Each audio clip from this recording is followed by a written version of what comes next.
बिस्मिल्लाहिर्रहमानिर्रहीम। अस्सलाम वालेकुम। एक्सरसाइज 7.4 यानी कि इस चैप्टर की सबसे आसान एक्सरसाइज 7.4। बिलीव मी, अगर आप लोगों ने इसके कॉन्सेप्ट बहुत तसल्ली से आराम से समझ लिए तो ये एक्सरसाइज बहुत बहुत आसान होने वाली है। बहुत इंटरेस्टिंग एक्सरसाइज है और बहुत ईजी एक्सरसाइज है। इस एक्सरसाइज में एक्चुअली हम बायनॉमियल थ्योरम की एप्लीकेशन को डिस्कस करेंगे और क्वेश्चन नंबर 1 में जो क्वेश्चंस इंक्लूड हैं उनका टॉपिक है साइक्लिसिटी ऑफ ए नंबर। अब ये साइक्लिसिटी ऑफ नंबर जो है वो नंबर थ्योरी का एक बहुत ही इम्पॉर्टेंट कॉन्सेप्ट है। अब ये नंबर थ्योरी क्या है? Number theory actually pure mathematics की एक ब्रांच है जिसमें हम इंटीजर्स या अरिथमेटिक फंक्शंस के बारे में काफ़ी डिटेल से पढ़ते हैं। इस कॉन्सेप्ट को हम कब इस्तेमाल करते हैं? फॉर एग्जाम्पल, हमारे पास इस तरह से नंबर हो, ठीक है, जिनकी बहुत बड़ी पावर हो, तो हम इनको डायरेक्ट सॉल्व नहीं कर सकते, लेकिन हमें इनका सोल्यूशन नहीं चाहिए। हमें सिर्फ ये देखना है कि जब हम इनको सॉल्व करें और जो भी आंसर हमारे पास आएगा उसका लास्ट डिजिट या यूनिट नंबर क्या होगा, तो उसको फाइंड आउट करने के लिए हम इस साइक्लिसिटी ऑफ ए नंबर के कॉन्सेप्ट की हेल्प लेते हैं। अभी हम क्योंकि क्वेश्चन नंबर 1 को डिस्कस करने लगे हैं तो विदाउट वेस्टिंग टाइम मैं आपको समझाती हूँ कि एक्चुअली हम किस तरह से इसको अप्लाई करेंगे। देखिए, हमारे पास जो बेसिक नंबर होते हैं वो 0 से स्टार्ट होकर 9 तक जाते हैं। अभी हमें इन बेसिक नंबर की साइक्लिसिटी फाइंड आउट करनी है, ठीक है। सबसे पहले मैं 2 की साइक्लिसिटी को डिस्कस करती हूँ। 2 की हमने पावर लेनी शुरू करनी है। 2 की पावर 1 2 के इक्वल है, इसी तरह से 2 की पावर 2 4 के, और फिर इस तरह से 8 के, और 16, फिर 32, 64, 128 एंड 256, ठीक है। यानी कि मैंने 2 की पावर 8 तक लिया तो मेरे पास 256 तक वैल्यू आ गई। अब यहाँ पर हमने लास्ट डिजिट को देखना है। यहाँ पे आप याद रखें कि लास्ट डिजिट का मतलब है यूनिट डिजिट। फॉर एग्जांपल, मेरे पास एक नंबर है 234, तो उसकी यूनिट प्लेस 4 होगी और टेंस प्लेस पे 3 होगा और 100 प्लेस पे ये 2 होगा। तो अब ये जो एक्चुअली यूनिट डिजिट है, अगर हम इसे देखें तो 234 का ये लास्ट डिजिट बनता है, ठीक है। अब अगर हम लास्ट डिजिट की बात करें तो आप समझ लीजिएगा हम यूनिट डिजिट की बात कर रहे हैं, दोनों चीज़ एक ही है। तो अब हम कर रहे थे बात लास्ट डिजिट यानी यूनिट डिजिट की। तो अब देखें, अगर हमने 1 पावर ली तो हमारे पास 2 आया, फिर जब हमने पावर 2 ली तो 4, फिर 3 पावर ली तो 8 और 4 पावर ली तो 16। अब हमने इनकी यूनिट प्लेस देखनी है, तो हमारे पास ये पैटर्न बन गया है 2, 4, 8 एंड 6 का। अब अगर हम दोबारा से जब हम 2 की पावर 5 लें, 6 लें, 7 लें, 8 लें, तो हमारे पास ये नंबर आते हैं। अब हम अगर इनकी भी यूनिट प्लेस देखें तो ये देखें सेम पैटर्न है 2, 4, 8 एंड 6 का। यानी कि फिर साइक्लिसिटी क्या हुआ? साइक्लिसिटी लास्ट डिजिट के रिपीट होने के पैटर्न को कहते हैं। तो ये देखें, यहाँ पर 4 पावर्स के बाद ये जो साइकिल है दोबारा से रिपीट हुआ है 2, 4, 8, 6। तो इस वजह से इस नंबर की साइक्लिसिटी जो है वो 4 होगी। अब आपने मेरी बात गौर से समझनी है। देखिए, जैसे मैं आपको बता चुकी हूँ कि 2 की साइक्लिसिटी 4 है, तो इस साइक्लिसिटी में जो फर्स्ट टर्म आएगी वो 2 आएगी और लास्ट टर्म जो आएगी 6 आएगी। इसके बाद ये साइकिल कंप्लीट हो जाएगा और दोबारा से फिर रिपीट होगा, यानी कि ये साइकिल फिर इस तरह से रिपीट होता जाता है। अब हम यहाँ पर 3 की साइक्लिसिटी को चेक करते हैं। देखिए, यहाँ पर मैंने 3 की पावर 1 से लेकर 3 की पावर 8 तक वैल्यूज़ ली हैं। 3 की पावर 1 3 के इक्वल है, 3 की पावर 2 जो है 9 के। इसी तरह से हम सॉल्व करते जाएंगे तो आखिर पे हमारी ये वैल्यू आती है। अब हम इसमें लास्ट डिजिट जो एक्चुअली यूनिट डिजिट है उसको चेक करते जाते हैं। तो ये देखिए, ये वाला पैटर्न बन रहा है। यहाँ पे भी हम यूनिट डिजिट को देखें तो ये वाला पैटर्न बन रहा है, यानी कि फिर 3 की साइक्लिसिटी भी 4 हो गई। तो इस साइकिल की पहली टर्म 3 है और लास्ट टर्म जो है 1 है। फिर दोबारा से ये साइकिल रिपीट हो रहा है। फिर फर्स्ट टर्म सेकंड साइकिल की 3 है और लास्ट टर्म 1 है। और इसी तरह से अगर हम फर्दर कंटिन्यू कर लें 3 की पावर 9 से फर्दर 3 की पावर 12 तक वैल्यूज़ लें तो भी आप देखें कि लास्ट डिजिट यानी कि जो यूनिट डिजिट होगा वो सेम ही होगा 3971। तो इससे साबित हुआ कि ये वाला जो लास्ट डिजिट वाला साइकिल है वो रिपीट होता जाता है। हम यहाँ पे 4 की साइक्लिसिटी देखते हैं। 4 1 ज़ा 4, 4 के 16। तो अब इसमें यूनिट डिजिट देखें या लास्ट डिजिट देखें, 4 6 आ रहे हैं, फिर दोबारा से 4 6 वाला साइकिल जो है वो रिपीट हो रहा है। तो इसकी साइक्लिसिटी जो है वो 2 है। लेकिन 5 में देखिए, 5 1 सा 5, 5 के 25, यानी कि इसका यूनिट डिजिट 5 है, इसमें भी यूनिट डिजिट 5 है, इससे 5 क्यूब में भी यूनिट डिजिट 5 है, यानी कि लास्ट एलिमेंट जो है वो 5 ही आ रहा है। तो इसकी साइक्लिसिटी फिर 1 होगी। क्योंकि 1 कब होगा, जब एक ही डिजिट बार बार आता जाएगा तो फिर उसकी साइक्लिसिटी 1 होगी। इस तरह 1 की साइक्लिसिटी भी 1 ही है। 1 का स्क्वायर लें, 1 की पावर 1 लें, 1 की पावर 4 लें, आपके पास 1 ही आता है। तो इस वजह से इसकी साइक्लिसिटी भी 1 की 1 ही होगी। यहाँ पर देखें 6 की साइक्लिसिटी क्या है, 6 की पावर 1 लें तब भी यूनिट डिजिट 6 आ रहा है, 6 की पावर 2 लें तब भी यूनिट डिजिट 6 आ रहा है, 6 की पावर 3 लें, 6 की पावर 4 लें, हमेशा यूनिट डिजिट 6 ही आएगा। तो इसका मतलब है इसकी साइक्लिसिटी भी 1 है। अब 7 की साइक्लिसिटी देखें तो इसके यूनिट डिजिट ये वाले आ रहे हैं 7 9 3 1। इसके बाद दोबारा से 7 आ गया, ठीक है। इसका साइकिल जो है वो 7 से स्टार्ट हो रहा है और 1 पर जाकर इनके इसका साइकिल कंप्लीट हो रहा है। इसकी साइक्लिसिटी 4 है 7 की, और फिर दोबारा से साइकिल रिपीट होना शुरू हो जाएगा। तो फिर 7 से स्टार्ट होगा तो ऑब्वियसली 7 की पावर 6 का लास्ट डिजिट क्या होगा, 9। 7 की पावर 7 का लास्ट डिजिट होगा 3, और 7 की पावर 8 का लास्ट डिजिट फिर 1 होगा, ठीक है। इस तरह 8 की साइक्लिसिटी भी 4 है। ये देखिए इसके यूनिट डिजिट को देखिए, यानी कि लास्ट डिजिट को देखिए, तो 8 4 2 6, और फिर दोबारा से यहाँ से 8 से ये साइकिल दोबारा स्टार्ट हो जाएगा। अब यहाँ पे 8 की पावर 5 अगर हम लेंगे तो लास्ट डिजिट यहाँ 4 आएगा। 8 की पावर 6 लेंगे, लास्ट डिजिट 2 आएगा। 8 की पावर 7 लेंगे तो लास्ट डिजिट 6 आएगा। ये आपने खुद चेक करके अब देखना है क्या वाकई ये डिजिट आ रहे हैं। तो इसका मतलब हुआ कि 8 की साइक्लिसिटी भी 4 हो गई है। 1 2 3 4 एलिमेंट्स हैं, इसके बाद फिर ये इसके लास्ट डिजिट जो है वो दोबारा से रिपीट होना शुरू हो जाते हैं। यहाँ पे 9 को देखें, 9 1 से 9, 9 स्क्वायर सा 81। तो यहाँ पे इसकी साइक्लिसिटी जो है वो 2 है, क्योंकि इसके बाद फिर लास्ट डिजिट जो हैं दोबारा रिपीट हो जाते हैं, ठीक है। अब ये मैंने टेबल बना दिया है जिसमें डिजिट के अकॉर्डिंगली उसकी साइक्लिसिटी को मैंने लिख दिया है। जैसे 0 की साइक्लिसिटी 1 है, आपको पता है 0 की पावर 1 लें तब भी 0, 0 की पावर 100 लें तब भी 0, ठीक है। 0 की पावर 2 लें तब भी 0। तो जो अगर एक ही डिजिट बार बार आता जाए तो उसकी साइक्लिसिटी 1 होती है, जैसे मैं आपको ऑलरेडी बता चुकी हूँ। तो फिर इस तरह से ये साइक्लिसिटी का पैटर्न है। 0 से आप स्टार्ट करेंगे और 9 तक लिखेंगे, और यहाँ पर फिर साइक्लिसिटी 1 1 4 4 2, फिर दोबारा से ये वाले वर्ड रिपीट होंगे 1 1 4 4 2, ठीक है। ये टेबल याद कर लीजिए, अगर याद नहीं होता तब भी कोई इशू नहीं है, ठीक है, क्योंकि ज़्यादा से ज़्यादा जो साइक्लिसिटी है वो 4 है, ठीक है। तो कोई इशू नहीं है। अगर आप साइक्लिसिटी भूल भी जाते हैं तो वहाँ पर क्वेश्चन के अंदर ही आप जिस डिजिट की साइक्लिसिटी फाइंड आउट करनी होगी, फॉर एग्जांपल 3 की करनी है तो 3 की पावर 1, 3 की पावर 2, 3 की पावर 3, 3 की पावर 4 लेकर आप उसका साइकिल देख सकते हैं। इसमें कुछ भी इशू नहीं है।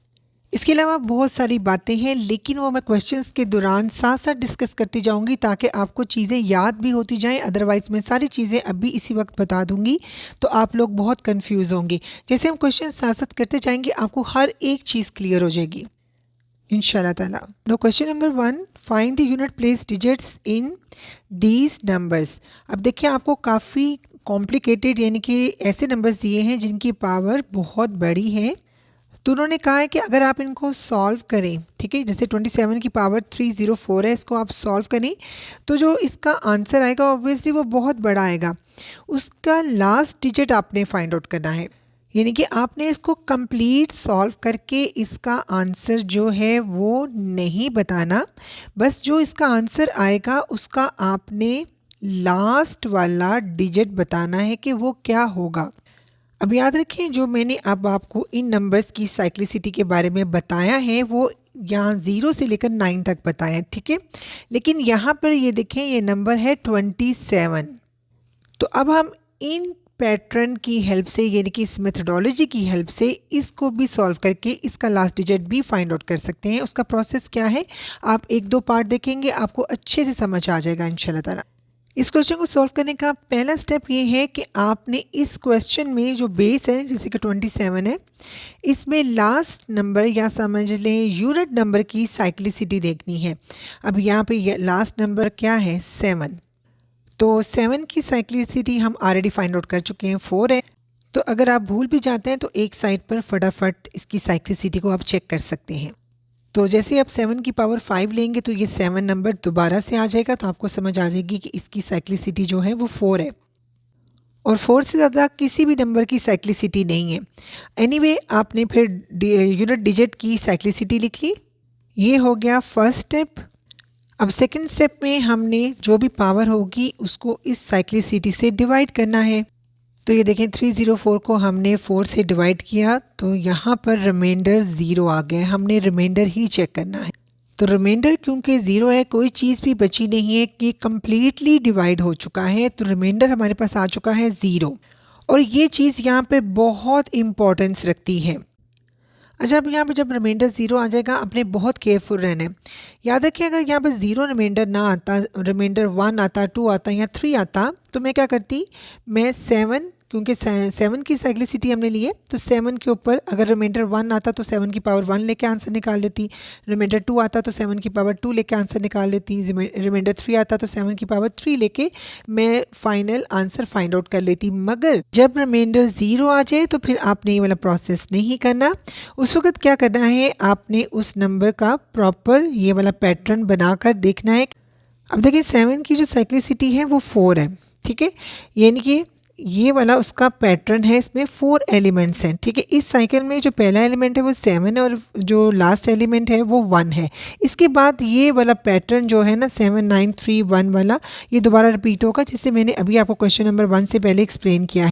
तो जब भी आपके पास रिमाइंडर 0 आ जाए, ठीक है, याद रखें, जब भी आपके पास रिमाइंडर 0 आ जाए तो आपने उस नंबर की साइक्लिसिटी वाला ये तमाम प्रोसेस करना है। इसके बाद देखना है कि कौन सा लास्ट एलिमेंट है, यानी कि 1 क्योंकि इस साइकिल का लास्ट एलिमेंट है, तो यही आंसर है, ठीक है। तो आप याद रखें, जब भी आपके पास रिमाइंडर 0 आ जाए, ठीक है, चाहे साइक्लिसिटी 1 हो, 2 हो, 3 हो, 4 हो, आपने उस साइकिल का लास्ट वाला एलिमेंट चूज़ करना है। वो लास्ट वाला एलिमेंट हम इसलिए चूज़ कर रहे होते हैं कि वो रिमाइंडर जो 0 है वो बता रहा होता है कि साइकिल जो है इस वाले एलिमेंट पर कंप्लीट हो चुका है। अब उसी तरह का सिमिलर साइकिल जो है दोबारा से रिपीट होना शुरू हो जाएगा। तो इसके अलावा मैं इसके रिलेटेड एक और चीज़ भी आपको बताऊंगी, लेकिन मैं वो पार्ट 4 में एक्सप्लेन करूंगी, क्योंकि एकदम सारी चीज़ें मैं आपको एक्सप्लेन नहीं करना चाहती। सारी चीज़ें अगर एकदम से एक्सप्लेन करूँगी आप लोग कंफ्यूज हो जाएंगे और सारी चीज़ें अब्जॉर्व करना आपके लिए मुश्किल हो जाएगा। लास्ट पार्ट में जाके आपको एक और चीज़ बताऊँगी जो इससे सिमिलर है, वो आपको बहुत अच्छी लगेगी और कॉन्सेप्ट आपका मज़ीद क्लियर हो जाएगा। अभी फ़िलहाल इसको कम्प्लीट करते हैं। तो फिर हमारा जो आंसर है वो आ गया है 1। तो फिर ये 1 ही हमारा फाइनल आंसर होगा, ठीक है। क्योंकि कुछ टीचर क्या करते हैं, वो 7 की पावर 0 ले लेते हैं जो ऑटोमेटिकली 1 ही आ जाता है। तो लेकिन ये यहाँ पर बाय चांस यहाँ पर ये मतलब रिज़ल्ट सही शो कर रहा है, लेकिन ये बहुत सारे क्वेश्चन पर रिज़ल्ट शो नहीं करता सही और आपका आंसर गलत हो सकता है। अभी आपको ये प्रोसेस काफ़ी कॉम्प्लिकेटेड लग रहा होगा, क्योंकि अभी आपने ये वाला मेथड जो है नया नया सीखा है। बिलीव मी, ये सारे के सारे मेथड बहुत आसान है। जस्ट आप एक दफ़ा इनको देखें तसल्ली के साथ, सुकून के साथ, आपको ये चीज़ें इंशाल्लाह ताला बहुत आसान लगनी शुरू हो जाएंगी। अब देखें नेक्स्ट जो नंबर है वो है 108 की पावर 33, ठीक है। पहला स्टेप क्या था, मैंने आपको बताया था ना कि take cyclicity of last digit, ठीक है। ये बेस में जो लास्ट डिजिट है वो क्या है, यहाँ पर 8 है ना, यानी कि जो भी नंबर होगा वो उसका जो लास्ट डिजिट है ना या यूनिट डिजिट है वो आपने लिखना है, ठीक है। उसकी साइक्लिसिटी आपने लेनी है। The cyclicity of 8 is again 4। अब सेकंड स्टेप में क्या करना है, डिवाइड पावर बाय साइक्लिसिटी। ये पावर है, इसको हमने 4 से डिवाइड करना है। अब देखिए 33 को 4 से हमने डिवाइड किया तो रिमाइंडर आ गया 1। सो हम यहाँ पे लिखते हैं कि रिमाइंडर 1 है। तो यहाँ पर मैंने एक और स्टेप का इजाफा कर दिया आपको समझाने के लिए कि आपने उस रिमाइंडर को एज ए पावर लेना है क्वेश्चन के यूनिट डिजिट की, यानी कि क्वेश्चन में जो यूनिट डिजिट था, इनके यह जो लास्ट डिजिट था उसकी पावर के तौर पर इस रिमाइंडर को लेना है। तो हम लिखेंगे 8 की पावर 1 इज इक्वल टू 8। तो लास्ट पे हम लिखेंगे unit place of 108 whose power is 33 is equal to 8। तो यही आंसर है। यानी कि जब हम इस क्वेश्चन को सॉल्व करेंगे तो जो भी हमारे पास एक काफ़ी लंबा सा आंसर आएगा उसका लास्ट डिजिट जो होगा वो 8 होगा।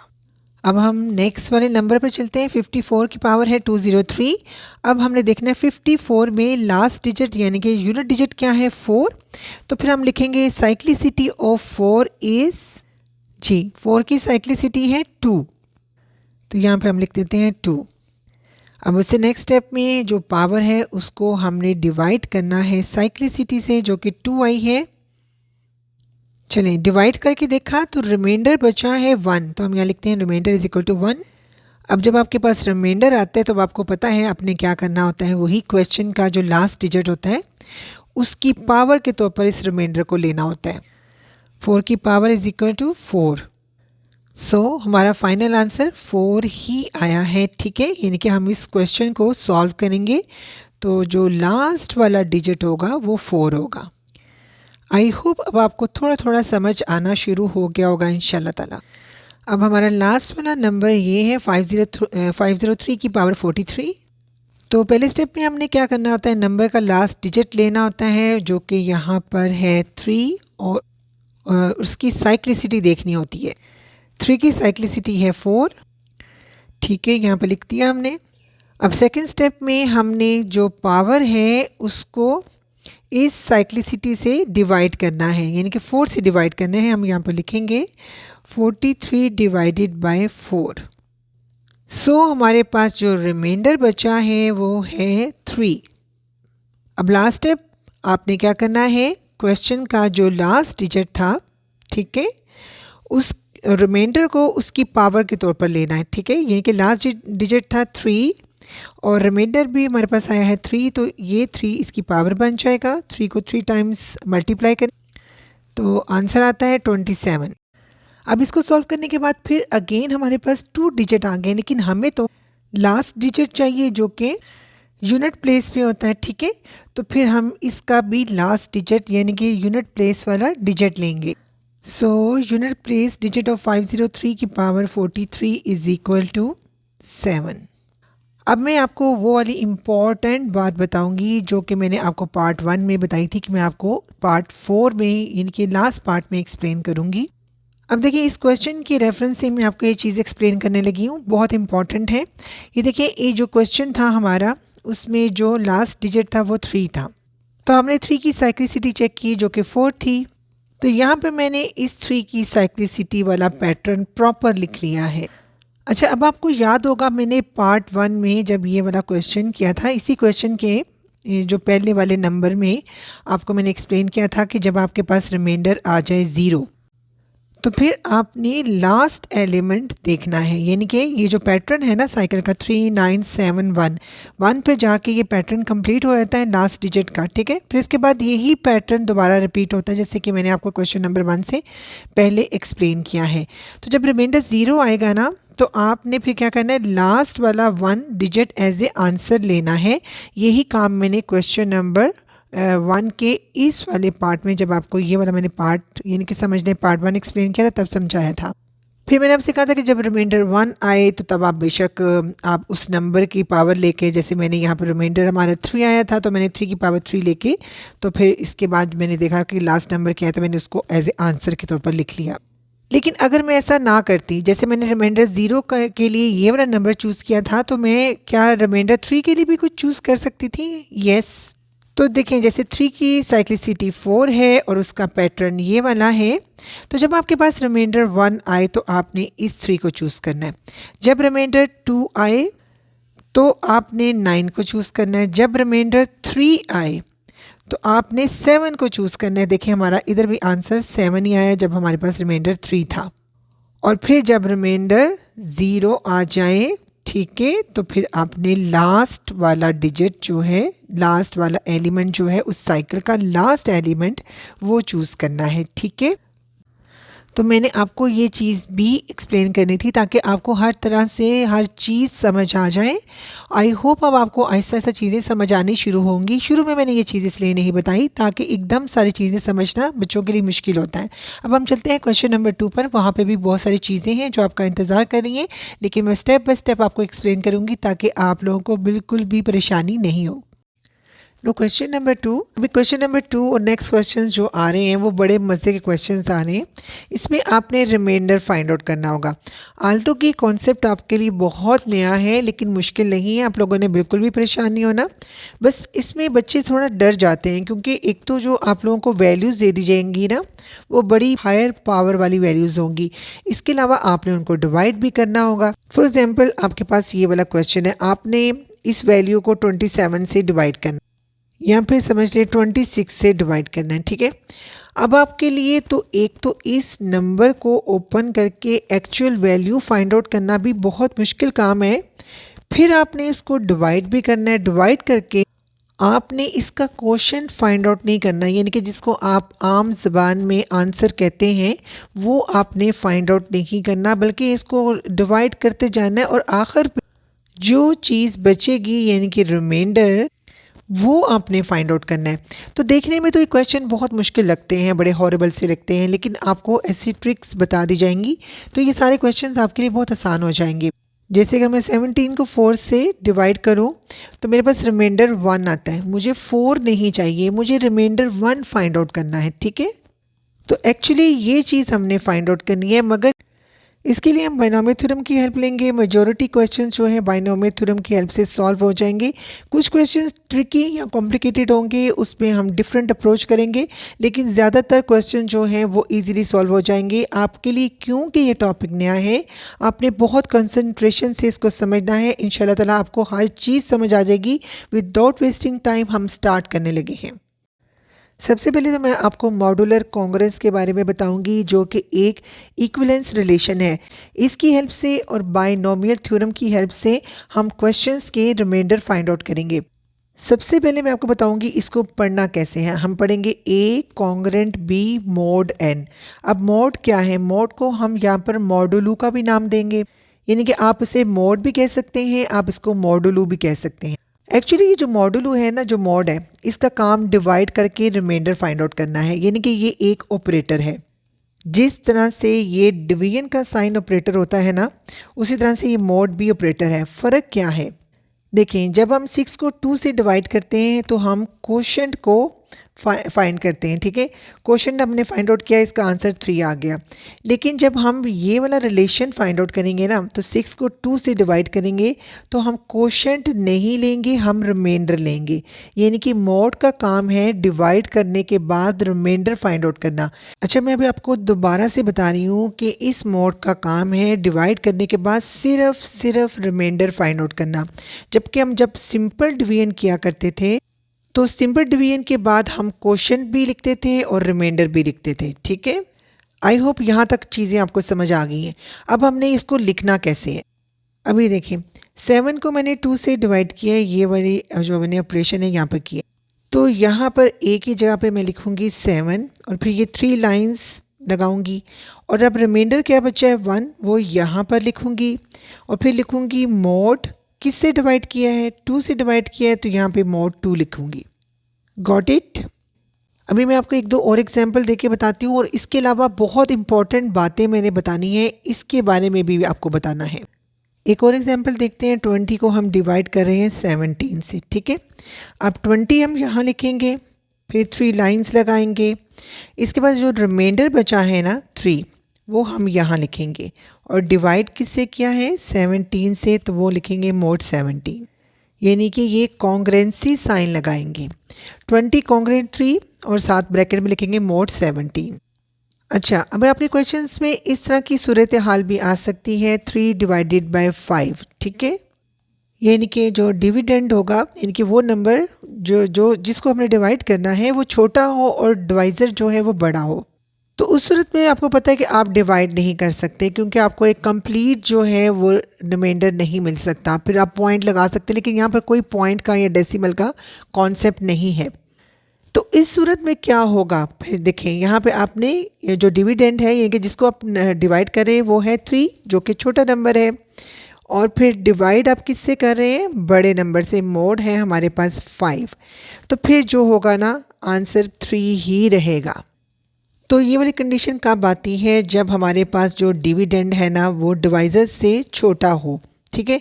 तो फिर आप यहाँ पे लिख सकते हैं कि n जो है वो अगर बड़ा है a से, तो फिर वो सूरत हाल इस तरह की हो जाती है। ये बहुत इंपॉर्टेंट प्रॉपर्टी है। अब हम नेगेटिव रिमाइंडर भी लिख सकते हैं इसमें। अब आपने ये चीज़ बहुत बहुत गौर से समझती हैं। फॉर एग्जांपल मैं यहाँ लिख लेती हूँ 5 1 5, तो मेरे पास क्या आंसर आएगा? -2। तो समटाइम्स इन क्वेश्चंस में हमारे पास नेगेटिव रिमाइंडर भी आ जाता है, तो उस सूरत में हम क्या करेंगे? सबसे पहले मैं आपको बताती हूँ कि लिखेंगे कैसे। लिखेंगे वैसे ही, क्योंकि ये हमारे पास डिविडेंड है, यानी कि वो नंबर है जिसको हम डिवाइड कर रहे हैं। तो हमारे पास जो रिमाइंडर आया है वो -2 आया है, यहाँ पे -2 लिखेंगे और लिखेंगे mod 5, यानी कि हमने 5 से इसको डिवाइड किया, तो ये हमारे पास रिमाइंडर आया है।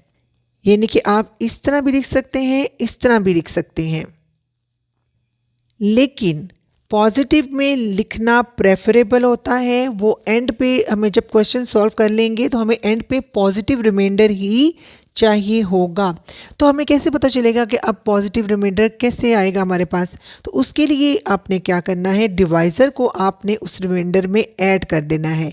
जैसे अगर आप 5 को इसमें ऐड करते हैं -2 में, तो अल्टीमेटली आपके पास 3 ही आ जाएगा, यानी कि वो ही रिमाइंडर आ जाएगा जो हमने पहले लिखा था, जो कि पॉजिटिव था, जो कि एक्चुअल था। चलिए एक और एग्जांपल से समझते हैं। 13 को हम 4 से डिवाइड कर रहे हैं, तो क्या रिमाइंडर बचा है? 1। तो हम कैसे लिखेंगे? हम डिवाइड कर रहे हैं 13 को, तो हम लिखेंगे 13 इक्वलेंट, रिमाइंडर क्या बचा? 1। डिवाइड किससे किया है? हमने किया है 4 से, तो ये लिखा।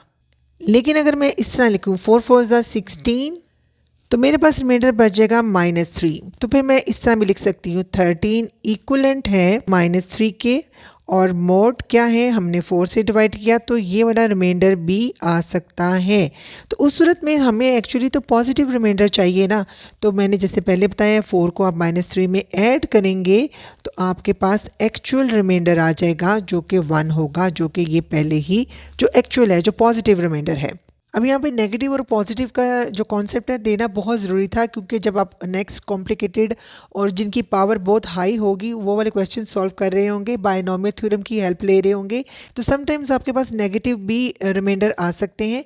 तो फिर आपको पता होना चाहिए उस नेगेटिव को आपने पॉजिटिव में कैसे कन्वर्ट करना है, आपने जिससे डिवाइड करना है, इनके जो डिवाइज़र होगा वो जब आप उसमें ऐड करेंगे नेगेटिव रिमाइंडर में, तो एक्चुअली आपको जो पॉजिटिव रिमाइंडर है वो मिल जाएगा। आई नो ये चीज़ें अभी आपके लिए बहुत न्यू हैं, क्योंकि नई है इसलिए मुश्किल है, अदरवाइज़ ये बहुत आसान है। अब यहाँ पे मैं 3 को डिवाइड कर रही हूँ 4 से, तो आप छोटे नंबर को बड़े नंबर से डिवाइड नहीं कर सकते, ठीक है? तो आप कैसे लिखेंगे? 3 इक्वलेंट है क्या? जो आप क्या आएगा? 3 ही आएगा। जब भी आप छोटे नंबर को बड़े नंबर से डिवाइड करेंगे, क्योंकि आप डिवाइड नहीं कर सकते, तो वही ही उसका रिमाइंडर होगा, और साथ आप लिखेंगे mod 4। तो समझ आ जाएगा कि 3 को हमने 4 से डिवाइड किया है, क्योंकि ये छोटा नंबर है इसलिए ये ही रिमाइंडर बचा है।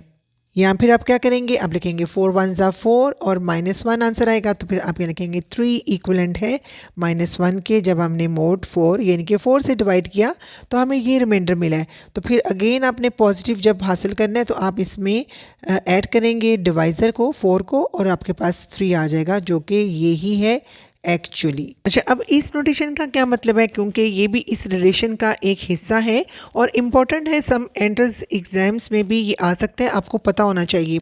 अब ये जो स्ट्रेट लाइन है इसका मतलब है डिवाइड्स, यानी कि n डिवाइड्स करता है a माइनस बी को, यानी कि n जो है a माइनस बी को कम्प्लीटली डिवाइड कर देता है, और हमारे पास रिमाइंडर आ जाएगा 0। फॉर एग्जाम्पल मैं 5 को 3 से डिवाइड करती हूँ, मैं यहाँ पे लिखूँगी 5 इक्वलेंट, डिवाइड मैं किससे कर रही हूँ? 3 से, और मेरे पास रिमाइंडर क्या आ रहा है? 2। अब a माइनस बी क्या होगा? यानी कि 5 माइनस 2, इसको हम n से डिवाइड करेंगे 3 से, तो ये आ जाएगा 3/3, रिमाइंडर आ गया 0। यहाँ पे मैं बात कर रही हूँ रिमाइंडर की। याद रखें यहाँ पे हम रिमाइंडर की बात कर रहे हैं, हम इस क्वोशिएंट की बात नहीं कर रहे। एक और एग्जांपल लेते हैं। 17 को 5 से डिवाइड कर mod 5, तो हमारे पास रिमाइंडर बचा 2। अब इन दोनों का अगर हम डिफरेंस लें तो दोबारा से 15 बचता है, फिर उसको n से डिवाइड करें, यानी कि n डिवाइड करता है a माइनस बी को कम्प्लीटली, और रिमाइंडर हमारे पास आ जाएगा 0, ठीक है? ये 5 3 15, ये मैं जवाब नहीं लेना चाह रही, यहाँ पर आंसर नहीं लेना चाह रही। जब कम्प्लीटली डिवाइड कर देगा, ठीक है, समझ रहे हैं ना आप? 5 15 को जब कम्प्लीटली डिवाइड करेगा तो रिमाइंडर क्या आएगा? 0, ठीक है? हम यहाँ पर रिमाइंडर की बात कर रहे हैं। एक छोटी सी चीज़ रहेगी, इसके बाद हम क्वेश्चन स्टार्ट करेंगे। देखिए, मैं 15 को इस तरह भी लिख सकती हूँ, मैं 15 को इस तरह भी लिख सकती हूँ। अब अगर मैं इसको डिवाइड करती हूँ 3 5 ज़ा 15 कम्प्लीटली डिवाइड हो जाएगा और रिमाइंडर मेरे पास क्या आएगा 0। ठीक है। अब अगर मैं इसके दो टुकड़े करती हूँ, इसको 9 और 6 में डिवाइड कर देती हूँ 15 को। अब अलग-अलग रिमाइंडर देखूंगी मैं। 3 3 ज़ा 9 कम्प्लीटली डिवाइड हो गया, रिमाइंडर 0 आ गया। 3 2 ज़ा 6 कम्प्लीटली डिवाइड हो गया, रिमाइंडर 0 हो गया। अब दोनों के रिमाइंडर ऐड कर दें, हमारे पास ओवरऑल रिमाइंडर 0 आता है। ये भी एक रिमाइंडर की प्रॉपर्टी है। ठीक है, मैं इस तरह में लिख सकती हूँ, ये डिवाइड हुआ रिमाइंडर 0, ये कम्प्लीटली डिवाइड हुआ रिमाइंडर 0, ओवरऑल रिमाइंडर 0। अब ये मैं क्यों बता रही हूँ, क्योंकि बायनॉमियल थ्योरम में ये चीज़ें अप्लाई होनी है। अभी अगर मैं 15 को इस तरह लिख लूँ, 20 - 5 लिख सकती हूँ ना, और इसको 3 से डिवाइड करूँ। चलिए मैं अलग-अलग 3 से डिवाइड कर देती हूँ ताकि आपको समझने में आसानी हो। अब देखिए 3 5 ज़ा 15 कम्प्लीटली डिवाइड हो गया, रिमाइंडर 0। अब ये देखिए ये कम्प्लीटली डिवाइड नहीं होगा, इसको डिवाइड करेंगे तो हमारे पास रिमाइंडर आएगा 2। तो हम इसकी जगह पे लिख लेते हैं 2, दरमियान में माइनस साइन। 5 को 3 से डिवाइड करें तो हमारे पास अगेन 2 बचा, 2 - 2 अगेन 0। ओवरऑल रिमाइंडर हमारे पास 0 ही आया है। तो ये रिमाइंडर की प्रॉपर्टी है, नेगेटिव में भी पॉजिटिव में भी। इकट्ठा कर लें तो डिवाइड कर लें तब भी आंसर वही आता है। अगर इस तरह से डिफरेंट टुकड़ों में डिवाइड करके रिमाइंडर्स को कंबाइन कर लें या सब्ट्रैक्ट कर लें तब भी आपके पास सेम ही आंसर आएगा। अब ये देखें 15 को अगर हम 3 से डिवाइड करें, 3 5 ज़ा 15 रिमाइंडर 0। अब यहाँ पे देखिए अगर मैं 5 को 3 से डिवाइड करूँ तो मेरे पास रिमाइंडर आता है 2, इसकी जगह पे 2 आ जाएगा रिमाइंडर। और जब 3 को 3 से डिवाइड करूँगी तो ऑब्वियसली कम्प्लीटली डिवाइड हो जाएगा, रिमाइंडर 0 आ जाएगा, इसकी जगह पे रिमाइंडर आ जाएगा 0। तो इन दोनों रिमाइंडर्स को आपस में मल्टीप्लाई करें तो मेरे पास फाइनली जो रिमाइंडर आएगा वो 0 ही आएगा। स्टूडेंट्स यहाँ पर इम्पोर्टेंट बात समझ लीजिए, अभी जो मैंने आपको रिमाइंडर के एडिशन, सब्ट्रैक्शन और मल्टीप्लिकेशन के रूल सिखाए हैं वो एक्चुअली मॉडुलर की अरिथमेटिक प्रॉपर्टीज़ हैं। ठीक है, मैंने आपको ये नोटेशन फॉर्म में, इनके फार्मूलाज फॉर्म में आपको नहीं बताया ताकि आप लोग कंफ्यूज ना हो। जस्ट मैंने आपको उनकी एप्लीकेशन बता दी है, समझा दी है। आई होप आपको उनकी एप्लीकेशन यानी कि रिमाइंडर की एडिशन, सब्ट्रैक्शन और मल्टीप्लिकेशन वाली सारी एप्लीकेशन समझ आ चुकी होंगी। वही हमने अप्लाई करनी है क्वेश्चन को सॉल्व करते वक्त। Now last but not least one more important point is still left, वो हम समझ लेंगे, इसके बाद हम क्वेश्चंस को सॉल्व करना स्टार्ट कर देंगे। वो है मॉडुलो पावर रूल, यानी कि आपने ये वाली बेसिक प्रॉपर्टी या समझ लें रिलेशन अच्छे से समझ लिया है। अब हम इसी रिलेशन को कन्वर्ट करने लगे हैं पावर रूल में। किसी भी पॉजिटिव पावर के लिए, चाहे वो बहुत बड़ी पावर ही क्यों ना हो, अगर जिस नंबर को हम डिवाइड करें उसके ऊपर कोई पावर आएगी तो इस तरह से रिमाइंडर के ऊपर भी पावर आएगी। इस रूल को मैं आपको क्वेश्चन नंबर 2 की हेल्प से समझा देती हूँ। जैसे कि अगर हम यहाँ पर 94 को देखें, अभी आपने पावर को इग्नोर करना है, तो मैं इस रूल को अगर अप्लाई करूँ तो 94 को मैं यहाँ पर लिखूँगी, क्योंकि ये नंबर हमने डिवाइड करना है, किससे करना है, 31 से। तो यहाँ पे मैं लिखूँगी मॉड 31, अब डिवाइड करके तो देखिए रिमाइंडर आ रहा है 1, तो यहाँ पे मैं लिखूँगी 1। ठीक है, यहाँ पे देखिए मैंने डिवाइड करके देखा, रिमाइंडर हमारे पास 1 आया, जो मैंने यहाँ लिखा। अब हम ये वाला रूल अप्लाई करते हैं, यानी कि मॉडुलो का पावर रूल। अब हमने 94 के ऊपर भी पावर ले लेनी है 205 और 1 के ऊपर भी पावर ले लेनी है 205। ठीक है, तो 1 की पावर 205 का मतलब है 1। तो एक्चुअली हमारे पास ये वाला रिमाइंडर आ जाता है और इस तरह बहुत आसानी से आप रिमाइंडर फाइंड आउट कर सकते हैं। अगर आपको MCQs में इस तरह के क्वेश्चंस आ जाएं तो आपने जस्ट ये वाली एप्लीकेशन करनी है और अपने क्वेश्चंस को सॉल्व करके विद इन सेकेंड उसका रिमाइंडर फाइंड आउट करना है। लेकिन अगर क्वेश्चन नंबर 2 और इस तरह के सिमिलर क्वेश्चंस शॉर्ट क्वेश्चंस में आते हैं तो फिर आपको 2-3 स्टेप शो करने होते हैं। फिर आपने क्या करना है, बायनॉमियल थ्योरम की थोड़ी सी हेल्प लेनी है, ज़्यादा नहीं, और साथ ही वो रिमाइंडर की प्रॉपर्टीज़ एडिशन, सब्ट्रैक्शन और मल्टीप्लिकेशन वाली जो मैंने अभी सिखाई हैं, यानी कि वही मॉडुलर वाली प्रॉपर्टीज़ जो मैंने अभी आपको सिखाई हैं वो वाली आपने अप्लाई करनी है और 2-3 स्टेप में वो क्वेश्चन सॉल्व करना है ताकि शॉर्ट क्वेश्चन के अकॉर्डिंगली आपको मार्क्स भी मिल सकें, स्टेप भी यानी कि वहाँ पर शो हो सके। सारी चीज़ें होंगी जो मैं क्वेश्चन के साथ साथ डिस्कस करूँगी।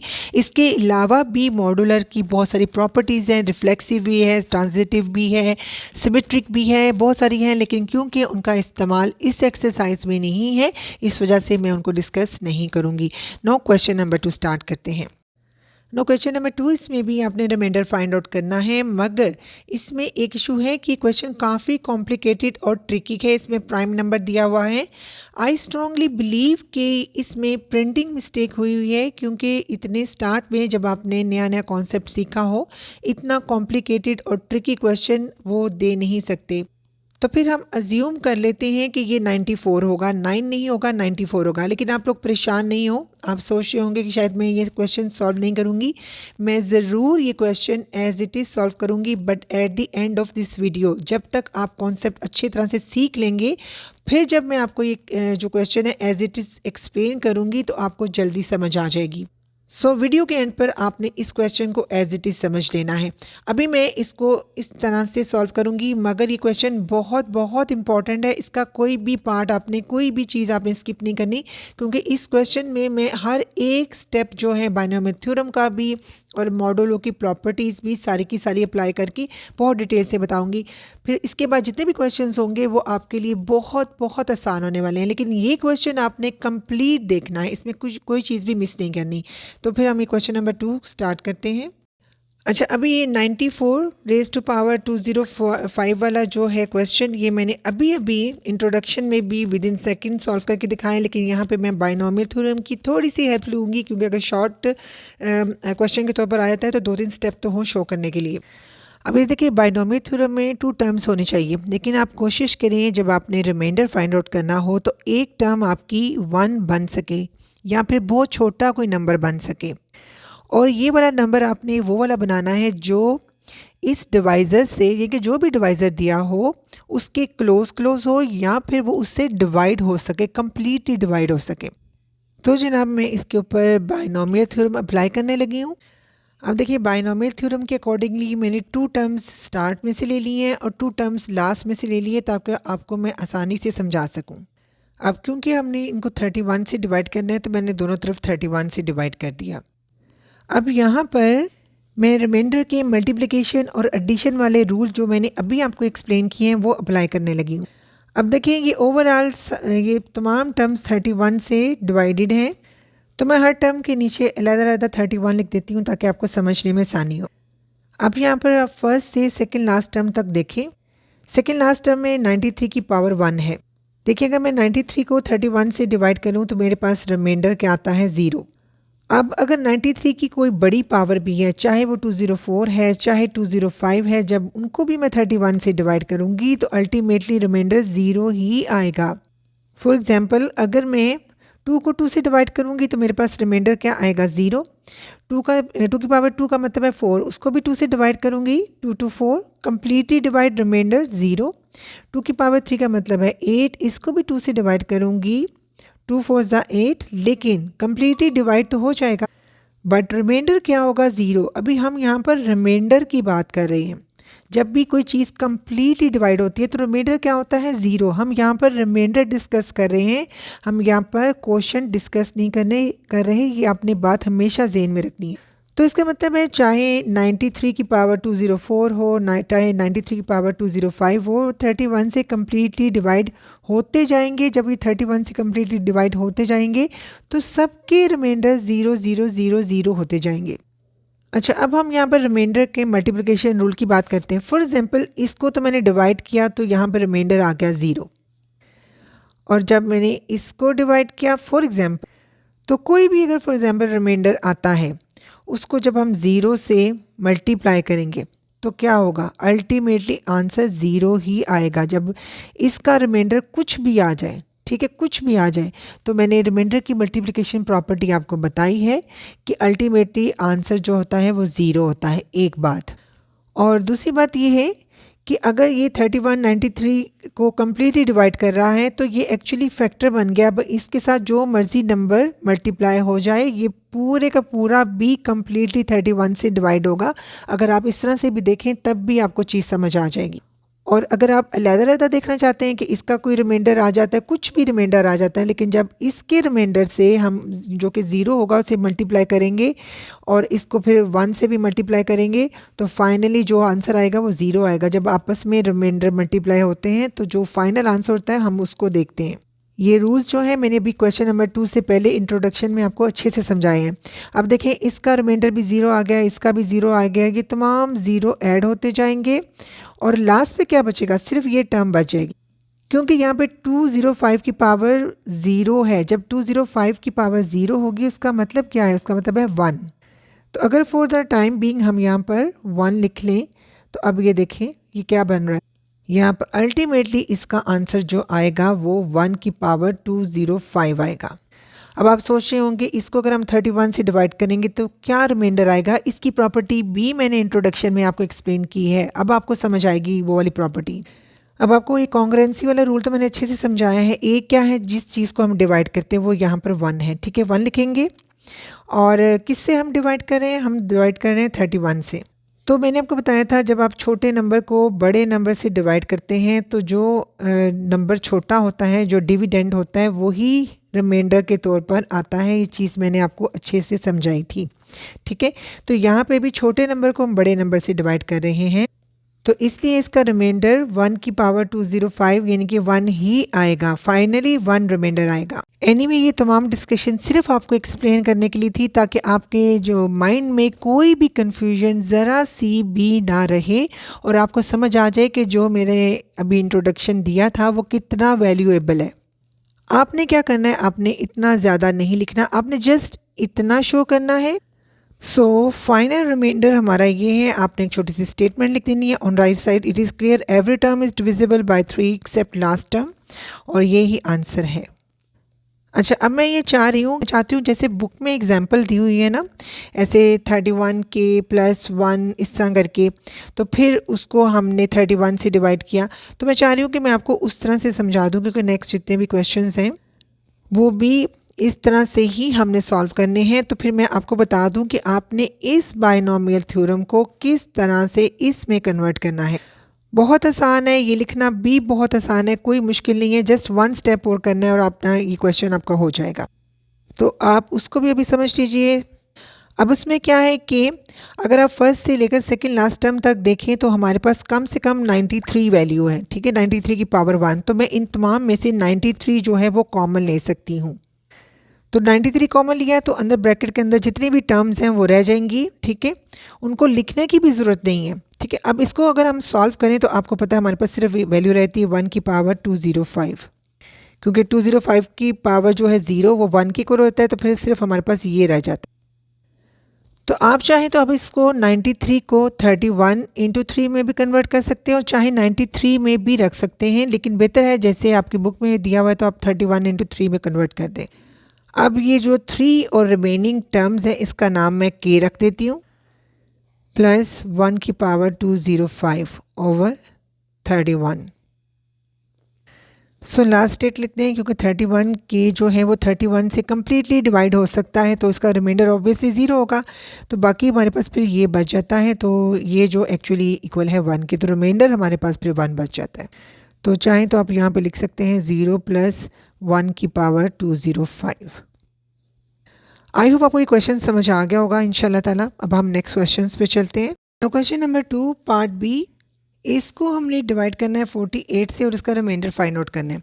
अब कुछ बच्चों के माइंड में ये क्वेश्चन आता है कि अगर हम इसको डिवाइड कर सकते हैं इससे, तो फिर क्या हम इसको इससे डिवाइड नहीं कर सकते। तो मैं अभी आपको फ़िलहाल इतना जवाब दे देती हूँ क्योंकि ये प्राइम नंबर है, इस वजह से इसको सिंप्लीफाई करना काफ़ी मुश्किल है, इस वजह से हमने ये वाला प्रोसेस नहीं किया। तो क्योंकि वीडियो के एंड पे मैं इसको एक्सप्लेन कर दूँगी तब आपको समझ आ जाएगी। लेकिन इसमें ये देखिए 48 है और यहाँ पर 8 है, तो इनको हम सिंप्लीफाई कर सकते हैं। अभी आपको ये बेसिक रूल तो याद होगा कि सेम बेस हो तो पावर ऐड होती हैं और एडिड पावर को हम दोबारा से इस तरह से स्प्लिट भी कर सकते हैं। तो इसको भी मैं स्प्लिट करने लगी हूँ, तो एक पावर को अलहदा कर दूँगी तो यहाँ पर 204 रह जाएगी। अब यहाँ पर देखिए 8 की जगह पर मैं 2 की पावर 3 लिख सकती हूँ, फिर अगेन ऊपर पावर है 204 बाई 6, और आपको पता है पावर के ऊपर पावर हो आपस में मल्टीप्लाई होती है, तो ये बन जाएगा 2 की पावर 612 जब हम 3 को 204 से मल्टीप्लाई करेंगे। अब क्योंकि मैं इसको बाइनोमियल में कन्वर्ट करना चाहती हूँ, मैं चाहती हूँ कि डिनोमिनेटर में कोई ऐसी टर्म आ जाए कि सिंप्लीफाई हो जाए और 2 के करीब करीब हो जाए। तो उसके लिए मैं अगेन इसकी पावर को स्प्लिट करने लगी हूँ, 2 की पावर 1 लैदा कर देती हूँ, तो बाकी रह जाएगी 2 की पावर 6 11/6। 2 1 ज़ा 2, 2 3 ज़ा 6। अब हमारे पास ये चीज़ आ चुकी है। अगर मैं इस 2 को इस तरह लिख लूँ तो मुझे उम्मीद है आपको कोई एतराज़ नहीं होगा। तो एक्चुअली ये है क्या? ये है 3 प्लस माइनस 1 की पावर 6 11/3। अब देखिए अल्टीमेटली ये 3 और ये 3 सेम हो चुके हैं। अभी मैं इस पर बायनॉमियल थ्योरम अप्लाई करूँगी। मेरे पास जो a की वैल्यू है वो 3 है और जो b की वैल्यू है वो -1 है। बायनॉमियल थ्योरम के ज़रिए मैंने एक्सपेंड कर दिया है। अब इसको मैं डिवाइड करूँगी 3 से। अब देखिए फर्स्ट से लेकर सेकंड लास्ट टर्म तक जो है 3 इसका फैक्टर है और लोएस्ट पावर 3 की 1 इसमें मौजूद है। ठीक है, इससे ज़्यादा भी हैं लेकिन कम से कम 3 की पावर 1 इसमें मौजूद है, तो मैं इसमें से 3 कॉमन ले सकती हूँ। अब ये जो लास्ट टर्म है इसमें हमारे पास सिर्फ वैल्यू बचती है -1 की पावर 6 11, क्योंकि 3 की पावर 0 है, ये भी 1 के इक्वल हो जाएगा। अब हम सम ऑफ टर्म्स को k का नाम दे देते हैं, 3k प्लस -1 6 11। तो हर क्वेश्चन में लास्ट लाइन तो आपने ऐसे ही लिखनी है, S3k is divisible by 3, so remainder is -1 की पावर 6 11, क्योंकि ये ऑड नंबर है, इसकी पावर ऑड है तो -1 ही रिमाइंडर रहेगा। तो क्योंकि हमें तो रिमाइंडर चाहिए पॉजिटिव, तो फिर जैसे मैंने आपको रूल बताया था इसी क्वेश्चन नंबर 2 से पहले इंट्रोडक्शन में मैंने रूल बताया था कि आपने फिर माइनस, आपके पास अगर आ जाए रिमाइंडर माइनस में, तो उसको पॉजिटिव करने के लिए आपने डिवाइज़र ऐड करना है। तो इसमें आप ऐड करेंगे 3, तो हमारे पास आंसर आता है 2। 2 है इसका positive remainder and this is the actual answer. मैं आपको एक और चीज़ बताती जाऊँ, जैसे यहाँ पर देखिए मैंने 2 की पावर 6 11 को इस तरह से 3 - 1 की पावर 6 11 में कन्वर्ट कर दिया था। ठीक है, अगर मैं चाहती तो इस 2 को 4 में कन्वर्ट कर सकती थी, और फिर जब मैं इसको अगर 4 में कन्वर्ट करती तो 3 - 1 की बजाय मैं 3 + 1 लिखती और उसके ऊपर भी बायनॉमियल थ्योरम अप्लाई करती। लेकिन मुझे ये ज़्यादा आसान लगा है क्योंकि मैं इसको ज़्यादा आसानी के साथ कर सकी हूँ। इसके अलावा मेरा पर्पस ये भी था, डेलिबरेटली मैंने ऐसा किया ताकि आपको समझ आ जाए कि कभी रिमाइंडर अगर नेगेटिव हो जाए तो आपने किस तरह से उसको पॉजिटिव करना है, इसकी एप्लीकेशन भी आपको समझ आ सके। आई होप आपको ये वाला क्वेश्चन भी समझ आ गया होगा इंशाल्लाह ताला। Question number 3, if fractional part of number is k by 31, then find the value of k. अच्छा, ये बहुत इंटरेस्टिंग क्वेश्चन है लेकिन थोड़ा सा ट्रिकी है। बच्चों को दरअसल इसकी स्टेटमेंट की समझ ही नहीं आती। तो सबसे पहले मैं आपको बताती हूँ कि एक्चुअली इसमें फ्रैक्शनल पार्ट क्या है और किस तरह से इन चीज़ों को आप समझ सकेंगे। फॉर एग्ज़ाम्पल आपके पास ये वाला नंबर हो 17/5, आप इसको सॉल्व करेंगे, ये क्वेश्चन आ जाएगा। आप यहाँ पे लिखेंगे 3 प्लस रिमाइंडर क्या बचा है 2, तो आप लिखेंगे 2/5। एक्चुअली होता क्या था, छोटी क्लासेस में आप इस तरह से लिखते होंगे मिक्स्ड फॉर्म में। ठीक है, ये मिक्स्ड फॉर्म एक्चुअली ये वाली चीज़ है। तो एक्चुअली किसी भी नंबर को डिवाइड करें तो एक आपके पास आता है होल पार्ट और एक आता है आपके पास फ्रैक्शनल पार्ट। उसी तरह से आपको ये वाला नंबर दिया है।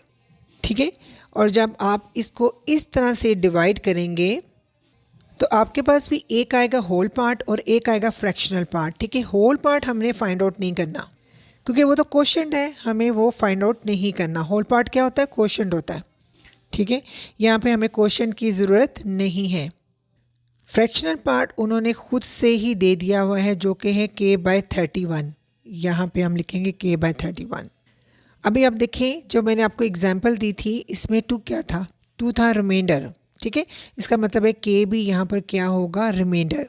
जैसे इस एग्जाम्पल में 2 रिमाइंडर था ना, तो हमें भी एक्चुअली रिमाइंडर ही फाइंड आउट करना है। ठीक है, ये k क्या चीज़ है? रिमाइंडर। तो हमने अब रिमाइंडर फाइंड आउट करना है। आपकी आसानी के लिए ये चीज़ मैंने यहाँ पर लिखी रहने देनी है, आपने एग्जाम्स में ये नहीं लिखनी, ये सिर्फ मैंने आपको समझाने के लिए लिखा है। अगर आप लिख भी लें तो भी कोई इशू नहीं है। क्वेश्चन सॉल्व करना स्टार्ट करते हैं। अब देखिए मैं इसको किस तरह लिखती हूँ।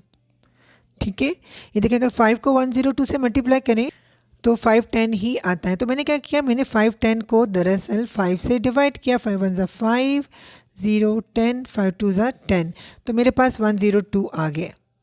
अब ब्रैकेट के अंदर 2 की पावर 5 है, इसको मैं 5 टाइम्स मल्टीप्लाई करूँ, मेरे पास 32 आता है। 32 मैं क्यों लेके आई हूँ आपको समझ आ चुकी होगी। 32 को मैं लिखूंगी 31 प्लस 1 की पावर 102 और डिनोमिनेटर में अगेन 31 है। अब आप चाहें तो इसे बायनॉमियल थ्योरम के ज़रिए एक्सपेंड कर सकते हैं। फर्स्ट 2-3 टर्म्स लिख लें और अगर उस तरह लिखेंगे तो उसके बाद आप इसको 31 के में लिखें और इसको यहाँ पर लैदा कर देंगे 1 की पावर 102 में ओवर 31, जैसे कि हम प्रीवियस क्वेश्चंस में करते आए हैं। मैंने यहाँ पर डायरेक्ट कर लिया क्योंकि मुझे उम्मीद है कि आपको यहाँ तक चीज़ें समझ आ चुकी होंगी। अब देखिए इसको मैं अलग-अलग भी लिख सकती हूँ, 31 के ओवर 31 प्लस 1 की पावर 102 ओवर 31। अब ये चीज़ एक्चुअली हमने फाइंड आउट करनी थी ना। इसको अगर मैं एक डिजिट का नाम दे दूँ, m का नाम दे दूँ, हम सपोज़ कर लेते हैं कि ये कोई होल नंबर है। अभी हम इसको डिस्कस नहीं करते, हमने बस इसको डिस्कस करना है। वैसे तो वो भी डिविजिबल है, ठीक है, लेकिन हम फ़िलहाल इसको डिस्कस कर रहे हैं क्योंकि ये ही हमारा रिमाइंडर है। तो 1 की पावर 102 एक्चुअली 1 ही आएगा। So fractional part is 1/31, hence remainder यानी कि k जो कि रिमाइंडर है is equal to 1। I hope आपको ये वाला क्वेश्चन भी समझ आ गया होगा इंशाल्लाह ताला। Question number 4, find the last 1 और 2 digits of the number where applicable. यानी कि अगर फॉर एग्जांपल को सिंप्लीफाई करने के बाद हमारे पास इस तरह का नंबर आए तो हमने लास्ट 2 डिजिट्स जो हैं वो फाइंड आउट करने हैं। पूरा नंबर हमने नहीं बताना, बस लास्ट 2 डिजिट जो हैं वो बताने हैं। बायनॉमियल थ्योरम के अकॉर्डिंगली मैंने इसे एक्सपेंड कर दिया है। फर्स्ट 2 टर्म्स लिखी हैं और यहाँ पर मैंने लास्ट 3 टर्म्स को लिखा है, ठीक है। अब मैं क्या करूँगी, जो ये लास्ट 2 टर्म्स है जिनको मैंने ब्लू से लिखा है इनको छोड़ दूंगी। बाकी तमाम टर्म्स में से मैं 10 की पावर 2 को कॉमन ले लूँगी। इसकी रीज़न क्या है, अब सबसे पहले तो आप ये देखिए ना कि ये जो थर्ड लास्ट टर्म है ना, ये वाली थर्ड लास्ट टर्म, इसमें जो पावर है 10 की वो क्या है 2। यानी कि इन तमाम टर्म्स में से ज़्यादा से ज़्यादा मैं 10 की पावर 2 ले सकती हूँ क्योंकि थर्ड लास्ट टर्म में जो है 10 की पावर वो 2 है, इससे ज़्यादा मैं नहीं ले सकती। अब ये देखिए फर्स्ट से लेकर थर्ड लास्ट टर्म तक मैंने तमाम टर्म्स में से 10 की पावर 2 को कॉमन ले लिया है। कॉमन लेने के बाद मैंने बाकी टर्म्स जो हैं वो नहीं लिखी, बस मैंने ब्रैकेट में उनको शो कर दिया है कि रिमेनिंग टर्म्स बच गई हैं। इसके अलावा ये लास्ट 2 टर्म्स भी मेरे पास बच गई हैं। अब मैंने इन टर्म्स में से 10 की पावर 2 को कॉमन क्यों लिया है और इन लास्ट टर्म्स को इसी तरह से क्यों मैंने रहने दिया है, इसकी रीज़न मैं भी आपको बताती हूँ। इसकी रीज़न ये है कि यहाँ पर सेकंड लास्ट टर्म में मेरे पास सिर्फ 10 की पावर 1 थी, इस वजह से मैं इसमें से 10 की पावर 2 को कॉमन नहीं ले सकती थी। इसी रीज़न की वजह से मुझे ये टर्म छोड़नी पड़ी और मैंने फिर फर्स्ट से लेकर थर्ड लास्ट टर्म तक तमाम टर्म्स में से 10 की पावर 2 को कॉमन लिया। अभी सबसे पहले हम इनको सॉल्व करके इनकी वैल्यू निकालते हैं। इसके बाद मैं आपको बताती हूँ कि मैंने 10 की पावर 2 को कॉमन क्यों लिया था। इन दोनों टर्म्स को सिंप्लीफाई करूँ, सॉल्व करूँ with the help of calculator तो मेरे पास वैल्यू आती है। अभी मैं आपको बताती हूँ कि इन टर्म्स में से मैं 10 की पावर 2 को कॉमन क्यों लिया। देखिए आपके पास चाहे जितना मर्जी बड़ा नंबर हो, चाहे 71 हो, चाहे ये वाला नंबर हो या इससे भी बड़ा नंबर हो सकता है, ठीक है। जब आप उसको 100 से मल्टीप्लाई करेंगे ना, I am talking about multiply, 100 से आप मल्टीप्लाई करेंगे, ऐड की बात नहीं कर रही, तो क्या होगा उसके एंड पर 2 ज़ीरो आ जाएंगे। यानी कि लास्ट पर हमारे पास 2 ज़ीरो आ जाएंगे। उससे क्या होगा, जब हमारे पास इस तरह का नंबर आ जाएगा इसकी जगह पर, ठीक है। फॉर एग्ज़ाम्पल यही नंबर आप सपोज कर लें कि आ गया। फॉर एग्ज़ाम्पल मैं इस नंबर को इसमें ऐड करती हूँ तो मेरे पास ऐड करने के बाद लास्ट में जो ये 2 डिजिट होंगे ये एज इट इज़ ही आ जाएंगे, इनमें चेंज नहीं आएगा। इसी वजह से जब हम इस रिमेनिंग टर्म्स की वैल्यूज़ को 10 स्क्वायर से मल्टीप्लाई करेंगे, चाहे वो वैल्यूज़ कितनी भी बड़ी क्यों ना हो, उन वैल्यूज़ के एंड पे 2 ज़ीरो आएंगे, ठीक है। और फिर वो वैल्यूज़ जब हम इस नंबर में ऐड करेंगे तो जो ये लास्ट 2 डिजिट हैं ये एज इट इज़ ही रहेंगे। तो फिर मैं यहाँ पर लिख लेती हूँ, it will be a big value with last 2 digits are zero plus this number. अब यूनिट प्लेस पे जो नंबर होगा यानी कि जो यूनिट डिजिट होगा वो 5 होगा और लास्ट 2 डिजिट्स होंगे वो 25 होंगे। यही इसका आंसर है। आई होप आपको ये पार्ट समझ आ गया होगा इंशाल्लाह ताला। No question number 4 part B. Part A की तरह इसको भी हम चाहें तो 30 + 7 की फॉर्म में कन्वर्ट कर सकते हैं, चाहें तो इसको 40 - 3 की फॉर्म में कन्वर्ट करके लिख सकते हैं। मैं इसको ऑप्ट करूँगी, ये वाला ऑप्शन मैंने चूज़ कर लिया, आप चाहें तो इसको भी चूज़ कर सकते हैं, आंसर सेम ही आएगा। अब इसके ऊपर बायनॉमियल थ्योरम अप्लाई करते हैं। So according to the binomial theorem मैंने फर्स्ट 2 टर्म्स और लास्ट 3 टर्म्स ओपन कर दिए। अब ये लास्ट 2 टर्म्स को छोड़कर बाकी टर्म्स में से देखें आप, तो ज़्यादा से ज़्यादा 30 की पावर जो 2 है उसको ही हम कॉमन ले सकते हैं, इससे ज़्यादा हम जो पावर है वो कॉमन नहीं ले सकते, और एक्चुअली हमें यही चाहिए। और ये क्यों चाहिए ये ऑलरेडी मैं आपको बता चुकी हूँ, दोबारा से हम डिस्कस कर लेंगे। अब मैं यहाँ पे बस रिमेनिंग टर्म्स लिखूँगी, ये तमाम टर्म्स दोबारा नहीं लिखूँगी। लास्ट 2 टर्म्स को मैं कैलकुलेटर की हेल्प से सॉल्व करके लिखती हूँ, तो मेरे पास ये वाली वैल्यूज़ आती हैं। अब एक्चुअली हमने क्या करना है, हमने लास्ट 1 और 2 डिजिट जो हैं वो फाइंड आउट करने हैं या प्रिडिक्ट करने हैं कि ये जो आंसर हमारा फाइनली जो आंसर आएगा उसके लास्ट 2 डिजिट क्या होंगे। अब हम चाहते हैं कि ये जो आंसर हमारा आया है ये 33, हमारा यही आंसर जो है 33 ही रहे। उस वजह से आपको, जैसे मैं प्रीवियस पार्ट में भी एक्सप्लेन कर चुकी हूँ, कि हम यहाँ पे वो वाला नंबर कॉमन लेते हैं। जैसे कि अगर मैं 30 को 2 टाइम्स मल्टीप्लाई करती हूँ तो मेरे पास आता है 900। अब जैसे मैं 900 को जितनी बड़ी मर्जी वैल्यू हो उसके साथ जब मैं मल्टीप्लाई करूँगी, I am talking about multiplication, जब मैं मल्टीप्लाई करूँगी किसी भी नंबर के साथ, तो लास्ट पे जो है वो मेरे पास जो वैल्यूज़ आएंगी उसके साथ 0 0 तो ज़रूर आएगा। ठीक है, फॉर एग्जाम्पल मेरे पास ये वाला नंबर आता है, ऐसे ही मैं प्रेडिक्ट कर लेती हूँ, ये नंबर आता है। तो अब जब मैं इसको, इस नंबर को इसमें ऐड करूँगी, ठीक है, तो क्या होगा, मेरे ये जो लास्ट 2 डिजिट हैं ये एज इट इज़ ही रहेंगे, जैसे मैंने पार्ट ए में आपको एक्सप्लेन किया है। तो फिर मैं इसकी जगह पे लिख सकती हूँ कि कोई भी नंबर बन सकता है, बट उसके जो लास्ट 2 डिजिट होंगे वो 0 होंगे, प्लस दिस नंबर। अब हम बात करते हैं अपने इस नंबर की, हैंस लास्ट 2 डिजिट्स ऑफ 37 की पावर 7 इज़ इक्वल टू, ये 2 डिजिट ही रहेंगे, जैसे मैं अभी आपको डिस्कस करके समझा चुकी हूँ। ये फाइनल आंसर है। अब सी पार्ट है 29 की पावर 10, इसको आप 30 - 1 की पावर 10 की फॉर्म में भी लिख सकते हैं, इसको 20 + 9 की पावर 10 की फॉर्म में भी लिख सकते हैं। मैं प्रेफर करूँगी इस पॉजिटिव वाले नंबर को। अब बायनॉमियल थ्योरम के ज़रिए इसको एक्सपेंड करूँगी। प्रीवियस पार्ट की तरह मैंने फर्स्ट 2 और लास्ट 3 टर्म्स ओपन कर लिए। लास्ट 2 टर्म्स को छोड़कर फर्स्ट से लेकर थर्ड लास्ट टर्म तक अगर आप टर्म्स को गौर से देखें तो इसमें मैं ज़्यादा से ज़्यादा 20 की पावर 2 को कॉमन ले सकती हूँ, और मुझे यही चाहिए। तो मैंने इनमें से 20 की पावर 2 को कॉमन ले लिया है, बाकी जो टर्म्स बची हैं उनको मैंने ऐसे लिख दिया रिमेनिंग टर्म्स। अब जो लास्ट 2 टर्म्स है ना, एक ये वाली और एक ये वाली, इसको अपने कैलकुलेटर की हेल्प से सॉल्व करके इसका आंसर यहाँ पर लिख लेना है, कंबाइन करके लिख लीजिएगा। तो मेरे पास ये वाला नंबर आ रहा है। अब आपको पता है क्योंकि ये बन जाएगा 400, और जब 400 को हम इस वाली टर्म्स के अंदर अंदर वाली जितनी भी टर्म्स हैं उनको ऐड करके जो भी इसका सम आएगा उसको हम 400 से मल्टीप्लाई करेंगे, तो जो भी नंबर आएगा उसके लास्ट पर हमारे पास 2 0 तो आए ही आएंगे।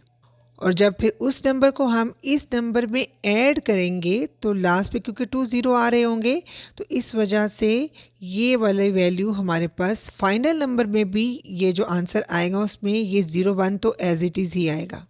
फॉर एग्ज़ाम्पल इसको हम सॉल्व करें तो इधर कोई भी नंबर आ रहा है, मैं ऐसे ही रैंडम लिख रही हूँ, ठीक है, कोई भी नंबर आ रहा है, तो क्योंकि उसके लास्ट पे 2 0 होंगे तो जब हम ऐड करेंगे तो फिर फाइनल जो नंबर आएगा वो भी लास्ट पर यहाँ पर 0 1 ही आएगा। यहाँ पर जो मर्ज़ी वैल्यूज़ आए उससे हमें फ़र्क नहीं पड़ता। तो फिर फाइनली हमने यहाँ पर लिख देना है, a number having last 2 digits will be 0 plus this number. तो फाइनली हमें पता चल चुका है कि last 2 digits of this number will be 0 1 and this is the final answer. I hope आपको ये कॉन्सेप्ट समझ आ गया होगा इंशाल्लाह ताला।